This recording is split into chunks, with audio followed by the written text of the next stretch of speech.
Hello, and welcome. So, given that lines x, y, and z are parallel, they're cut by some transversal w, right? We're also told that angle h is 117 degrees. We're asked what is the measure of angle L and B. Okay, so we're going to be using parallel lines and transversals, those properties, in order to help us here. So it's okay. First off, h, where is it at? Right here. This is your angle h. And we have to find what is the measures of angle L and B. Well, B is up there. L is down here. Okay. So now we got to use our let me just scroll up. We have it right here. Okay, your four vocab terms are vertical angles, corresponding alternate interior, alternate exterior angles, in order to figure out which angles are the same measures and how can we get there. Okay, so let's look at what we have. So we have h is 117 degrees. Now, how we can go from here is you'd say, all right, well, there's, in addition to your four congruent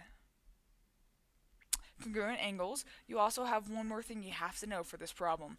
And that is, if you have some kind of straight line, right, that its angle, that anything on the same side of the line is going to have 180 degrees that it adds up to. So if you have two angles, right, no matter where the angle is, right, this angle plus this angle has to add up to 180 degrees because that's the same side of a line.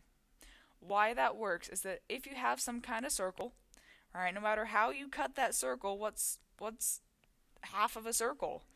180 degrees. Because we know all the way around the circle is 360. Right? Which means that only halfway around the circle is going to be 180, and that's why everything on the same side, all angles, must add up to 180 degrees.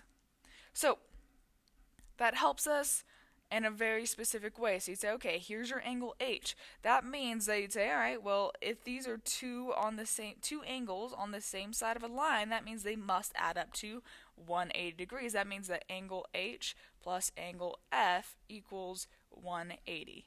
It has to. Okay? And we already know that angle H is 117 degrees. Right? We don't know what angle F is, but we do know it has to add up to 180, which you could just do just quick subtraction here.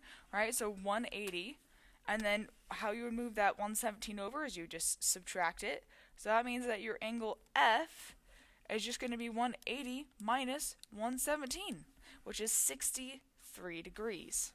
So now you know that this is 117, you know this is 63. How does that help you? Well, think about it. In relation to angle B, what is angle F? That's a corresponding angle. You'll notice that of these four angles, angle F is the top right. Of these four angles, angle B is the top right. That means they correspond to each other. That means that B is also 63 degrees. Okay? And now if we want to get to L, there's a couple of ways we could do it. You could say, all right, well, now if we wanted to relate angle F to angle G, those are vertical angles. They're directly vertical to each other. That means G is also 63 degrees.